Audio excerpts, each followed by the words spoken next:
Hello.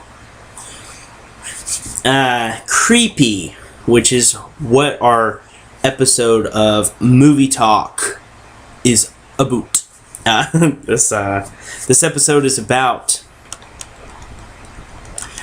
if I could get it out here, that's what she said.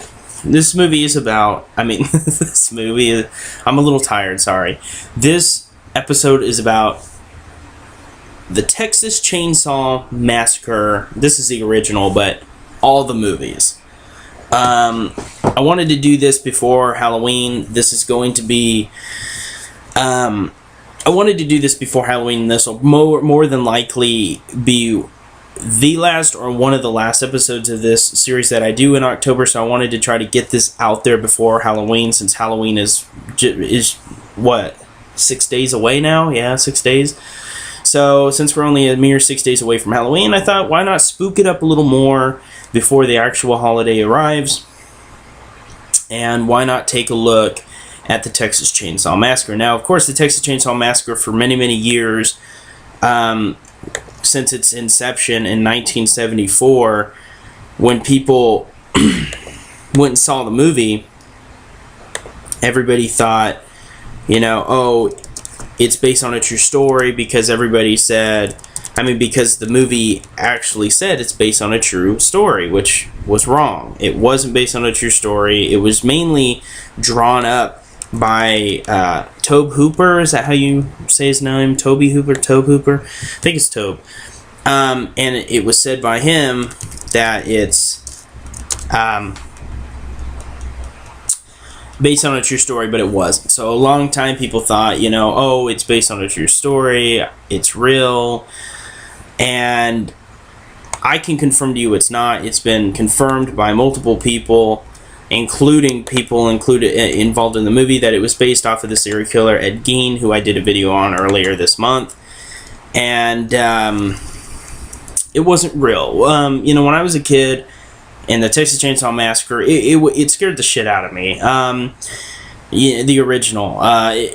It didn't go to the point of The Exorcist scaring me. That movie scared the fuck out of me. But as far as Texas Chainsaw Massacre went, it did scare me. It really did scare me. And you see that, the following film which you are about to see is based on true events. Blah, blah, blah. And it goes on. Actually, I might say the quote, and I really do like the, like what it says. Hold on a second, let's see if we got it here.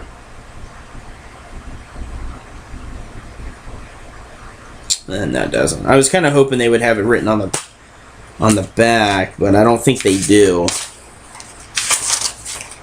Stupid book. No, they don't. But in the beginning of the film, it says, nothing could prepare the young teens, adults, whatever, for what they were about to see, and the macabre, and et cetera, et cetera. And it really felt real, And I remember years ago, probably 2005, maybe 06, when I was about 14, 15 years old, I still was under the impression that it was a true story. And I ended up going online and searching, and there was all these other people like me that thought it was real and would argue, no, the movie says it's based on a true story, it has to be real, and all that kind of stuff. But no, it's not. It's obviously bullshit. There's no newspapers on it that I know of an actual crazy family that got away and has never been.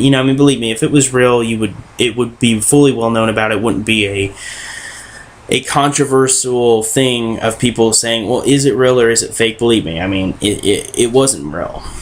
But, the movies were groundbreaking for their time, 1974, even though The Exorcist came out a year prior, it was still groundbreaking in its own right. And, you had a family, I should say, that were cannibals, and they take these innocent, well, I wouldn't say they're innocent, I wouldn't really say they're innocent, but they're not guilty of being mean or evil to other people. So, fairly, you got these kids that are out minding their own business, trying to have a good time with each other, and they come across this crazy family of cannibals who end up taking all their lives. I believe all of it. Well, she escapes. And it was a very gruesome, very, original movie. Had some very silly and questionable, to say the least, sequels. And what I mean by questionable is, like, could you even really consider them sequels? They're just so silly. Here I have actually the second one here. This movie here, this one actually goes kind of to the point of almost getting a little ridiculous. It is a good movie. I haven't seen this movie in probably almost 2 years, and I still have no desire to watch it again. And it's not that it's bad, it's just one of those movies that once you watch it, you're just kind of like, I don't really want to watch it anymore, or I don't want to watch it again. So really, I'm a bitch. So really, the first movie was definitely the better of all of them, obviously. They had a couple others that weren't too bad. They had, like, Texas Chainsaw Massacre, what was it called? Generation or something like that, with Matthew McConaughey, with a young Matthew McConaughey and a young Renee Zellweger. That one was a surprisingly good film that I don't think anybody thought was actually going to be good. So when that movie came out, it was surprisingly good. I have it around here somewhere. Actually, I don't even know if I own it anymore. It might have got ruined a long time ago. I haven't watched it in a long time, but it is a good movie. But yeah, I mean, I guess that's going to do it for this episode of Movie Talk. I hope you guys enjoyed it. The Texas Chainsaw Massacre, if you have not seen it, it is a must-see cult. It's a cult favorite, cult classic among all horror fans. So if you do consider yourself a horror fan, the Texas Chainsaw Massacre has to be on your list for movies to either see or movies that you love. Anyway, you guys, this is the Keith Carnes. I hope you guys enjoyed this episode. And if you want me to go over any movies that you want to hear my opinion on, just leave a suggestion below, and I will get to it as soon as possible. Anyway, once again, this is the Keith Carnes. I will see you guys in the next one.